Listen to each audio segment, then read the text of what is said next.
Hello and welcome back.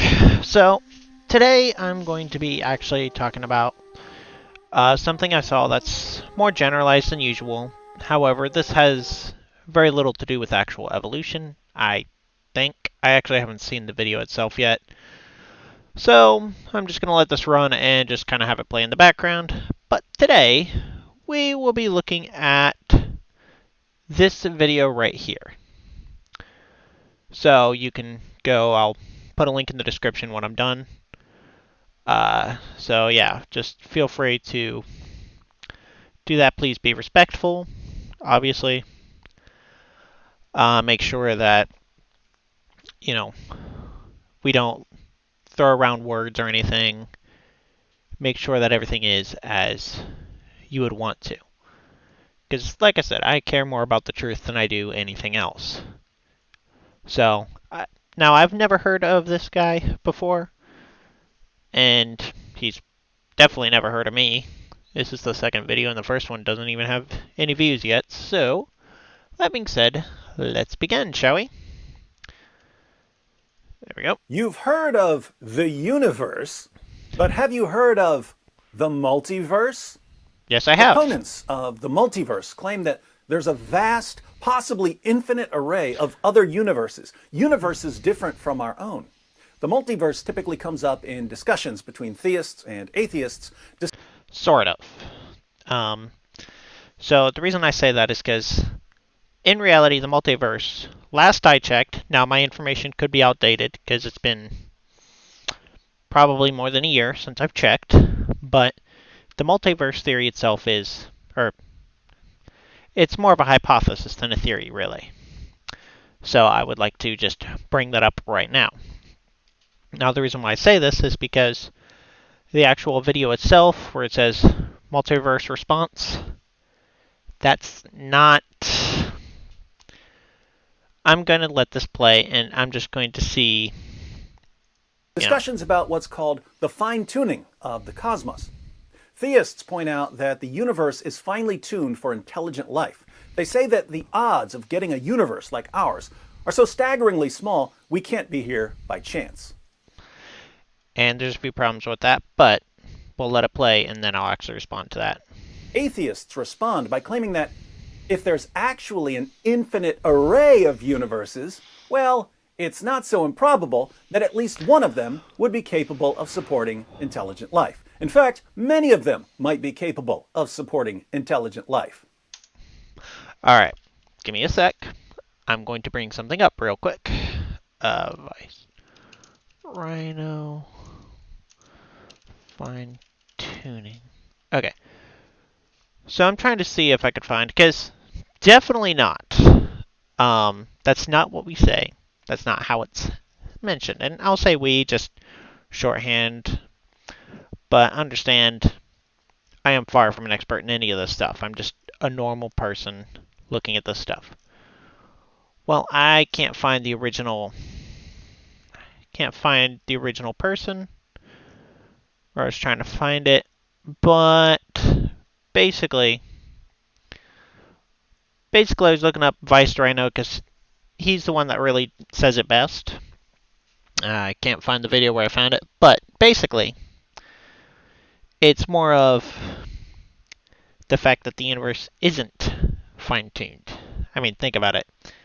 The only place we know for a fact that actually exists that can contain life is, well, Earth itself.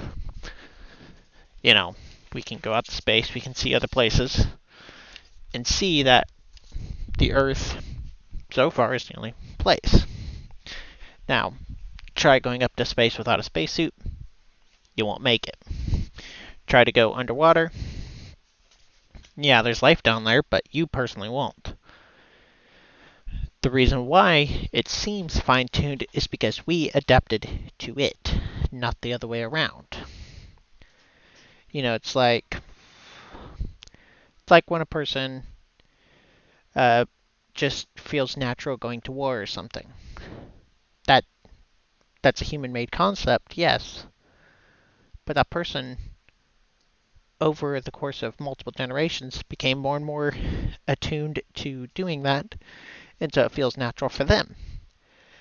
Now, because that's a natural Earth, now because we feel like it's natural, all of a sudden, they're going to start feeling it was specifically designed for them. It's not. It just feels that way.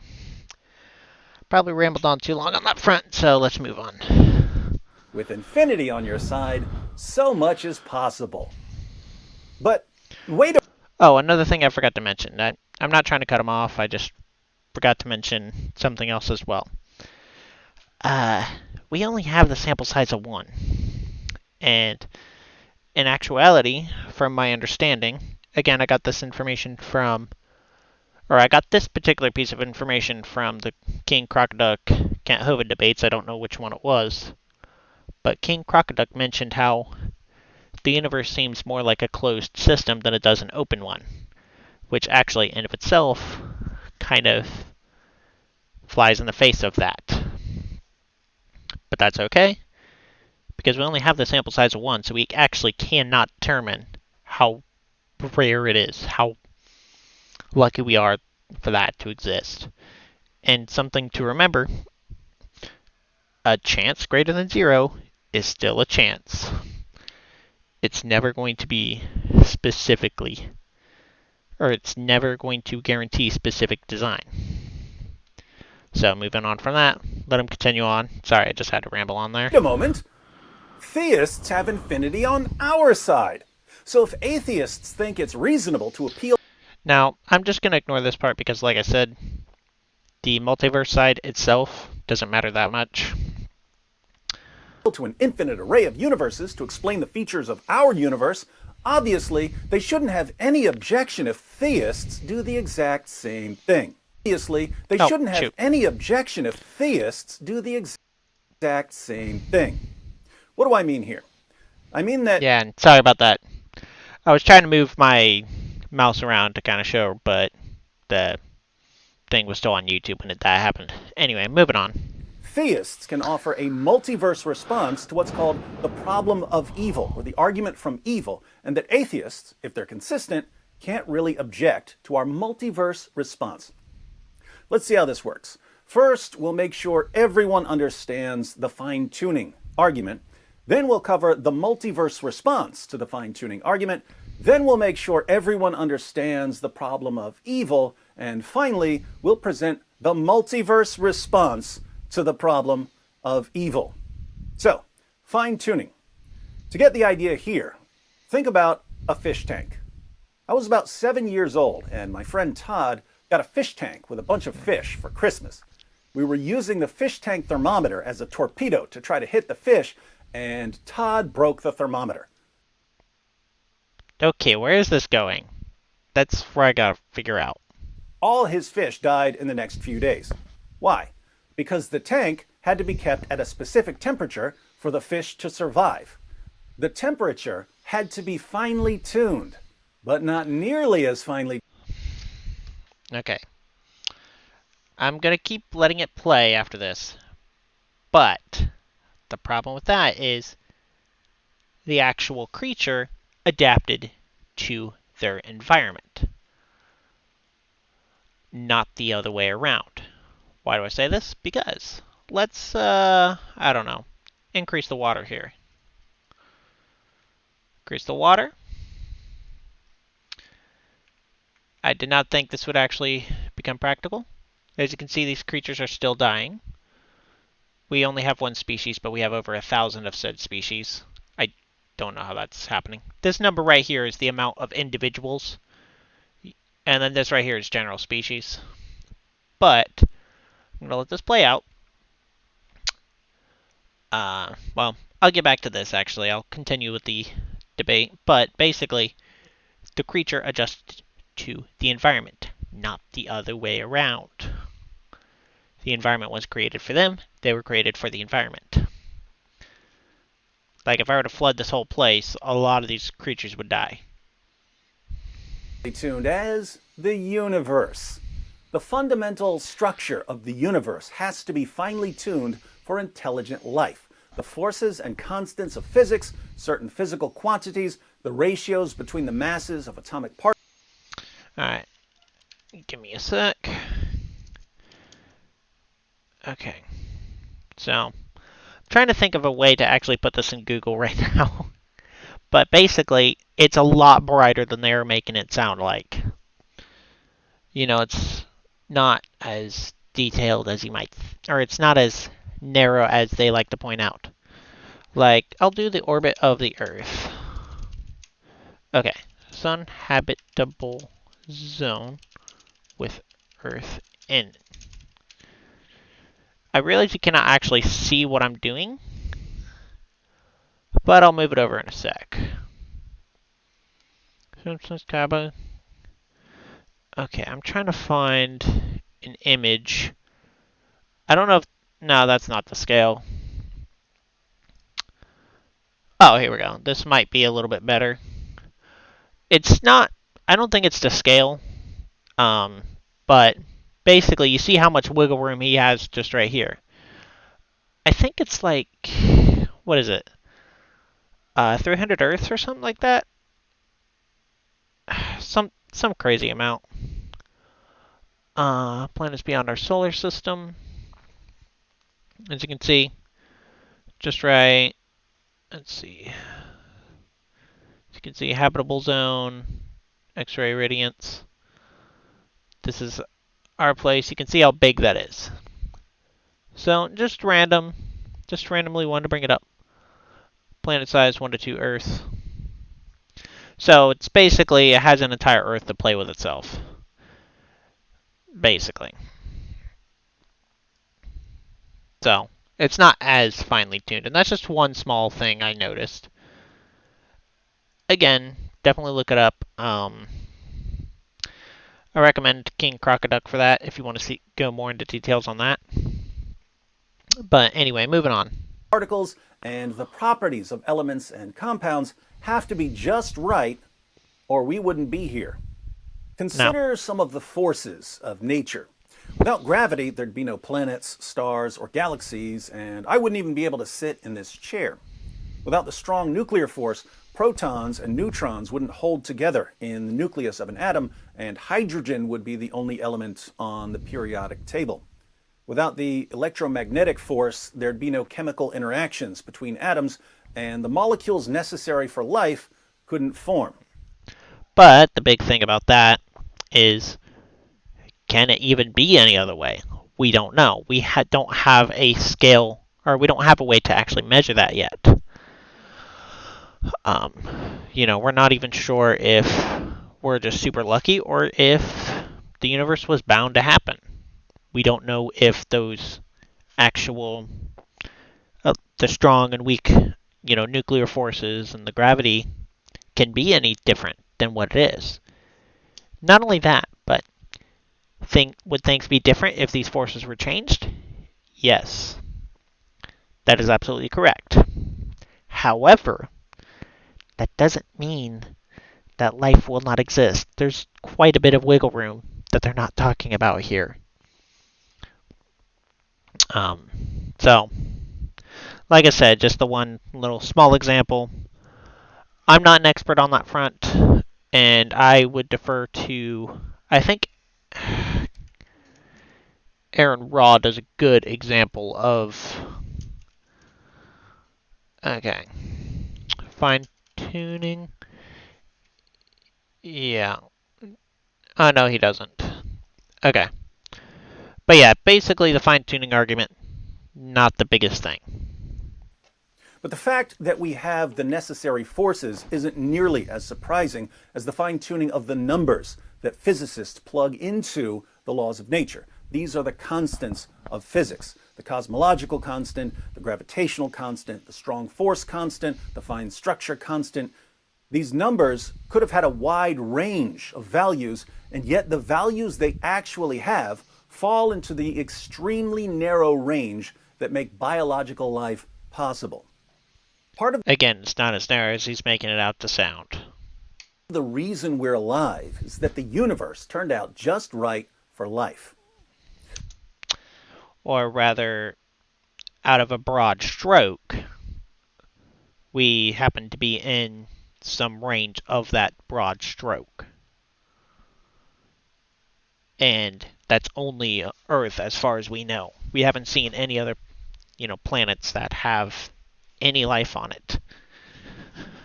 So, that right there should be enough to determine, or not enough, but that right there shows it's not as fine-tuned as they're making it out to sound. Should we attribute this to chance? Did we just get lucky? No. Well, suppose a murderous psychopath locks you in a room, puts a gun to your head, and hands you 2 dice. He says, if you roll double 6s, I'll let you live. If you roll anything else, you're dead. Now, roll. So, you roll the dice. Huh. Double 6s. Man, that was lucky. Then he tells you to do it again. Double 6s again, or you're dead. Now, I'm just going to do this, because I know exactly what he's trying to do here. 1 divided by 6. That's the odds of rolling 6. There we go. Oh, wait. That's the wrong way to go. Nope. Whoops. So, there's... How many options are there? Hang on. Here.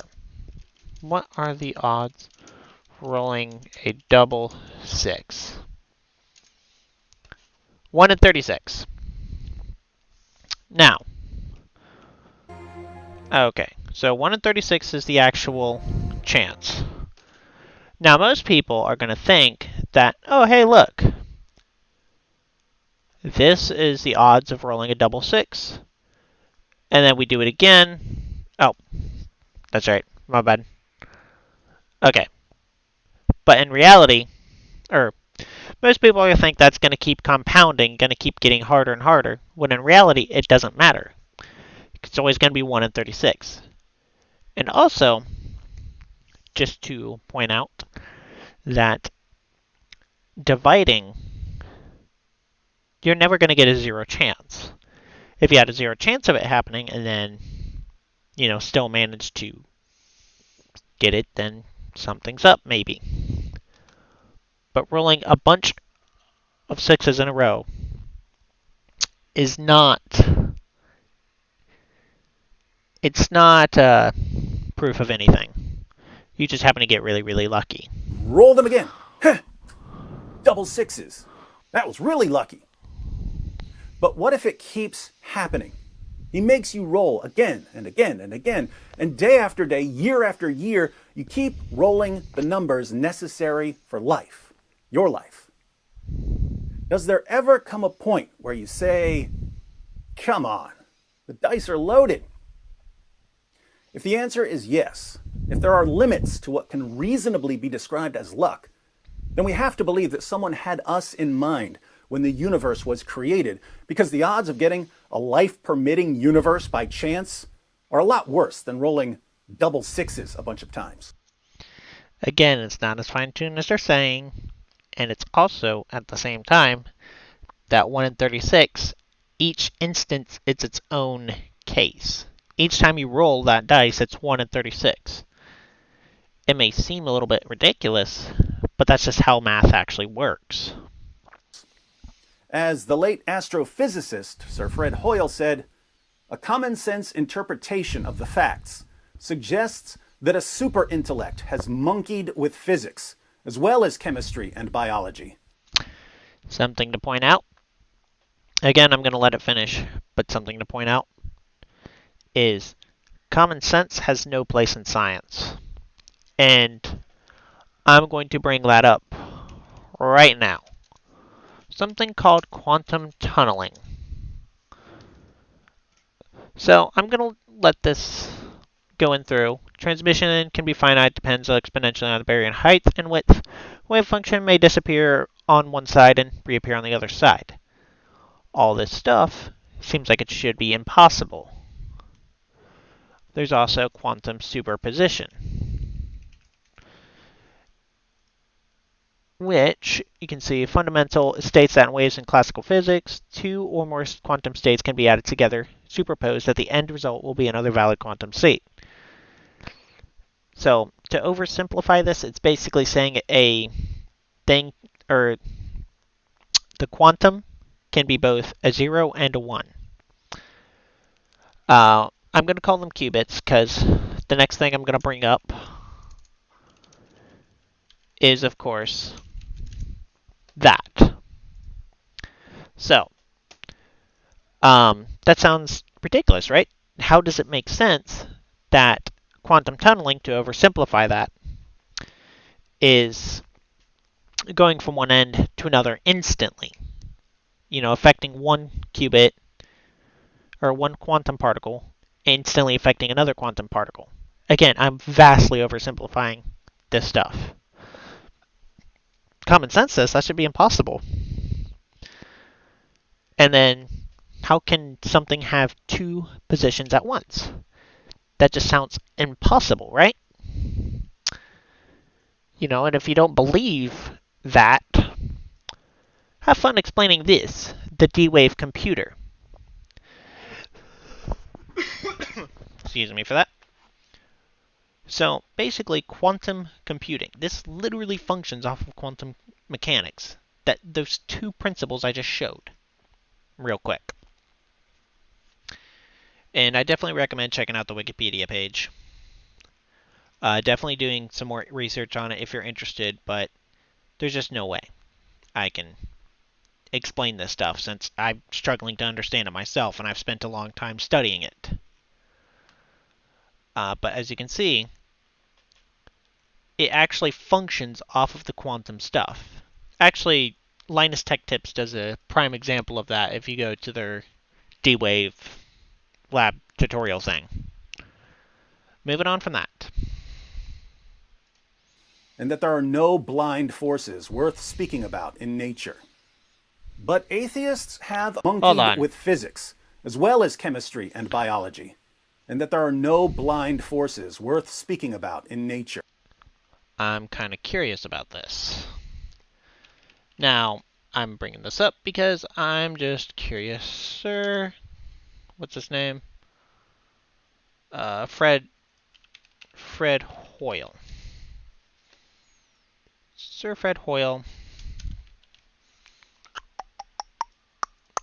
I'm looking something up real quick. So,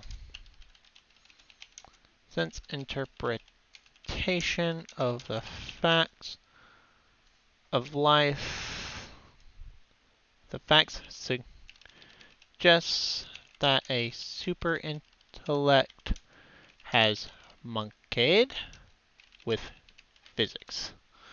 I think that should be good enough. So what I'm going to do is look around and try to see. Okay. Try to see. Serious quote. Okay. Comments. Reacts to the statement. My own view. Expanding the universe. That's not giving me context for that. Okay. What is going on? Okay. Sorry. I'm trying to find the actual. Yeah, it's hard to pin down the origin. So what I'm doing is I'm trying to see what's going on here, because, I'm trying to see. Even these skeptics. Okay. Turn say the scientific career as a staunch atheist with no evidence to design. Would you not say so? I'm trying to find the actual quote itself right now. Let's see. Oh, Fred Hoyle was the guy that. Okay. So, Fred Hoyle was the guy that actually stated that he was the original guy who coined the term Big Bang as a way to try to make that seem like it wasn't a good thing. Now, or that wasn't the way. But atheists have a response. It's the multiverse response. If there are... I'm starting to think this guy's strawmanning everything. I don't know. Just kind of feels like he only ever brings up multiverse and not the, other things. There are a lot of universes, then maybe the odds of getting a life-permitting universe aren't so bad. Think about it. If you're only dealt 5 cards in a hand of poker, and it's the only poker hand you're ever dealt, it would be extremely improbable for you to get a royal flush. But if you're dealt 1,000,000 hands, and one of them is a royal flush, well, that's not improbable at all, because the odds of getting a royal flush when dealt just 5 cards are about 1 in 650,000. So, while a life-permitting universe may seem extremely improbable given the odds of the laws of nature being just right for life, what happens if there are an infinite number of universes? If there are an infinite number of universes, each with its own variations in the laws of nature, suddenly it's not as surprising that we hit the jackpot in ours. And again, the multiverse itself, just a hypothesis, from my understanding. Again, I could be wrong on that front. Like I said, it's been over a year. But the fact of the matter is, the odds may seem impossible. Common logic dictates that. But common logic, like I said, has no place in science. You throw you throw common sense out the window when you're doing research. You try to remove all biases as much as possible. The reason I bring this up is because, hey, what if the universe is always going to be this way given any set of circumstances, even if there was a multiverse? And if there wasn't? If we actually had the multiverse, being able to see multiple universes, maybe we'd be able to actually get a proper data point for it. But as it stands, for all we know, this is how it's meant to be. Well, let me rephrase that, because I know some people are going to take that out of context. But maybe this is the way it's always been and always will be. We don't know. Right now, we're not at that point where we can figure that out, and putting in a "therefore God did it" doesn't help in figuring that out. Problem solved, right? Not quite. There are all kinds of objections to the multiverse response, but I'm going to ignore all of them. And I actually agree with them. There is some problems with it. A fair bit of problems. One key being, we don't have a way to verify it at the moment. Let's just grant that it's perfectly acceptable to appeal to an infinite array of unobserved, undetectable universes to explain certain features of our universe. And with him saying that, I'm also just going to drag this in here as well. So let's say what he just said is correct, that we're somehow just appealing to this. How is appearing to an all-loving, all-forgiving, all-powerful, omniscient God any better? We don't have sufficient evidence for most people. And I'm saying that because there's always because anything that convinces somebody is always going to be evidence. It's just, for a lot of people out there, it's not good evidence. So, moving on. The point I want to make in this video is that if our atheist friends get to appeal to the multiverse to respond to an argument, it's only fair that we also get to appeal to the multiverse to respond to an argument, right? That's fair, isn't it, atheists? You don't want to be hypocrites, do you? Thank you for your anticipated consistency.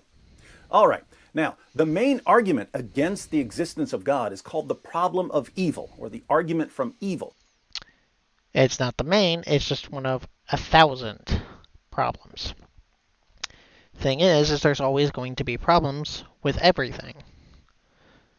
And they're tackling one singular problem here, because, problem of evil, problem of morality, problem of, the fact that he doesn't, it's like all the evidence of the old earth, that kind of stuff. So he's only addressing one problem, and that's fine. let's address one problem at a time. So we'll continue on with this problem of evil. Here, evil doesn't just include what we normally think of as evil, namely moral evil. It also includes all kinds of human and animal suffering, what we call natural evil. And now this is a little bit nitpicky, but on the atheist side of things, we don't really call anything evil. We may say that, but a lot of times there's not. Or a lot of times it's more of a subjective thing than it is actually outright. So somebody may never see evil in life. Somebody may never, you know, may see nothing as evil. So just, but moving on from that, I'm going on a side tangent here. There are many versions of the argument from evil. The idea, generally, is that if an all-powerful, all-knowing, perfectly good being exists, there shouldn't be so much suffering in our world. God could do a better job. Theists often respond to the argument from evil by offering philosophical or theological reasons for God to allow, or sometimes to produce, the bad things we see around us. Philosophical reasons for God to allow suffering are called theodicies. Examples of popular theodicies are free will theodicies. God allows us to do evil things because free will is important. And soul-building theodicies. Suffering actually causes us to grow morally and spiritually and to develop virtues like courage and compassion. There are dozens of theodicies that are meant to explain various kinds of evil and suffering. Then there are theological explanations, which would be things like human beings have rebelled against God, and at least some of the bad things that happen in this world are the result of that rebellion. This is a gross oversimplification of it, to the point where it actually has a few faults. Number one, the problem of evil, all-knowing, all-powerful, omniscient deity should be able to see these revolts, these problems coming from a mile away and be able to stop it before it even begins. The second, an omniscient being cannot foresee something is the minute their omniscience is not true omniscience. See, that's part of the problem with this. Another thing is, again, all loving, all caring, omniscient being should be able to see things like how Lucifer would do the actions, so why not just not create them? That kind of stuff. You know, that's what we're talking about. There's also, give me a quick second. Okay.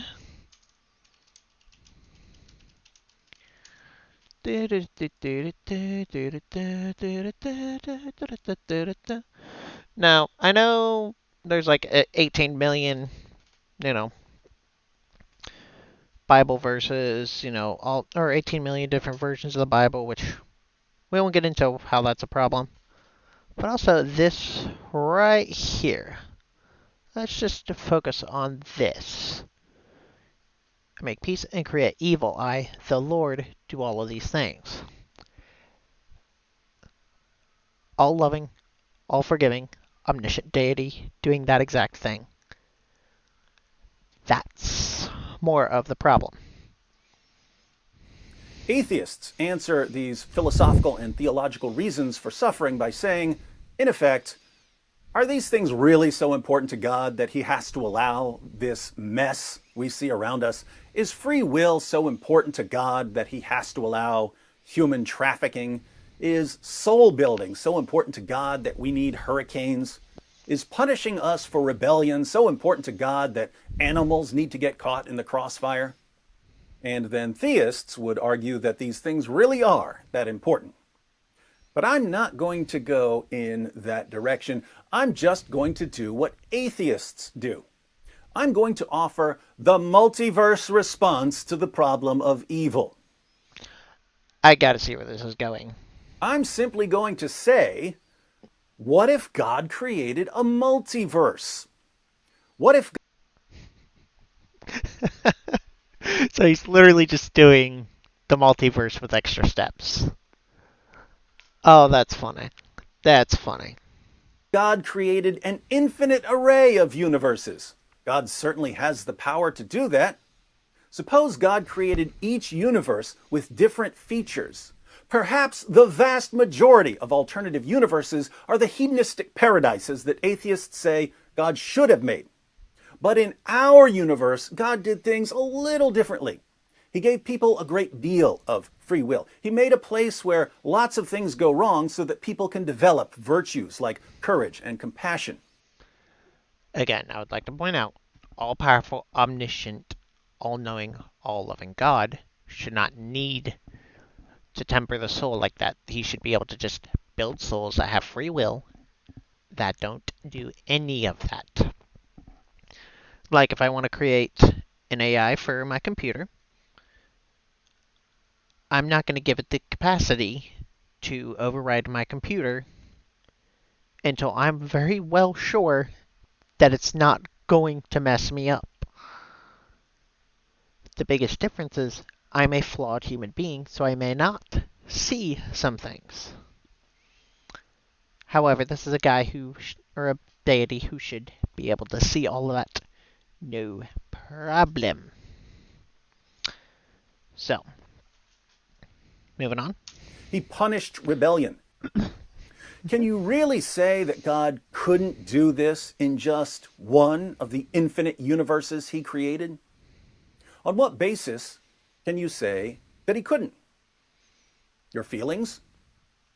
Why should your feelings about the multiverse response to the problem of evil bother us any more than our feelings about the multiverse response to cosmic fine-tuning bother you?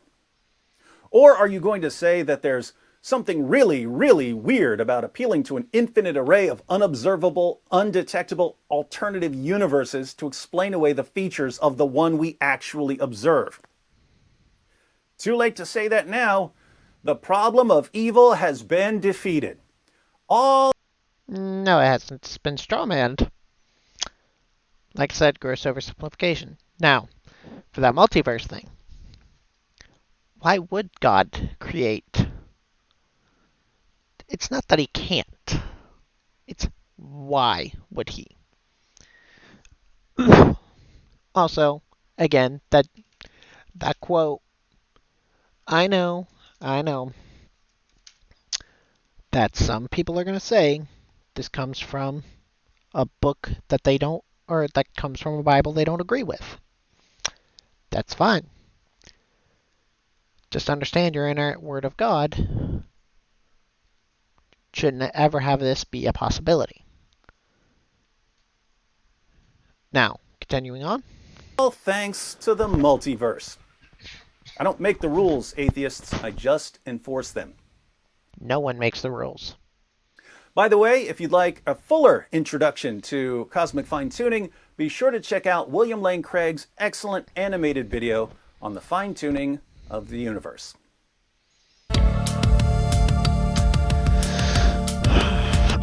So, that's just... And again, and if you want to check it out, like I said, I'll put a link in the description, all that stuff, so you can actually view it for yourself. But as you probably figured, I'm not going to edit any of these videos, as I figured it's going to be most problematic. Or not going to be problematic for me to edit. It's going to ensure I don't miss anything. But, that being said, hope you guys enjoyed, and here's what I'm going to do. If you just came for that part, that's fine. If you come for the next part, I'm going to actually respond in the comment section to see what they say. So, you've heard of the universe, but have you heard of the multiverse? The multiverse typically comes up in life. So what I'm going to do is I'm going to actually respond.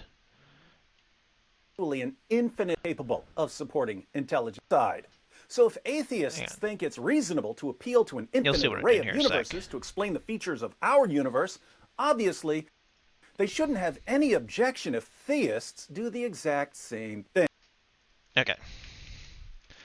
So to play the advocate here. Okay. To point out 1.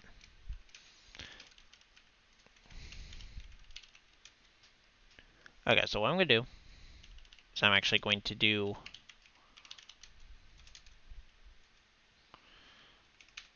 let's see, popular science, hypothetical group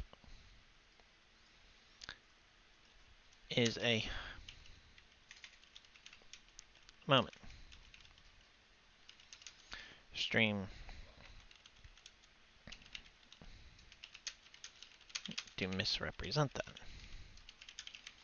Actually, you know what? I'm going to end it here. If you do want to see these comments, just go to his channel, actually check it out. And remember, have a respectful discussion with them. I'm going to try to do the same. With that, I hope you guys have a wonderful day, and I'll see you next time.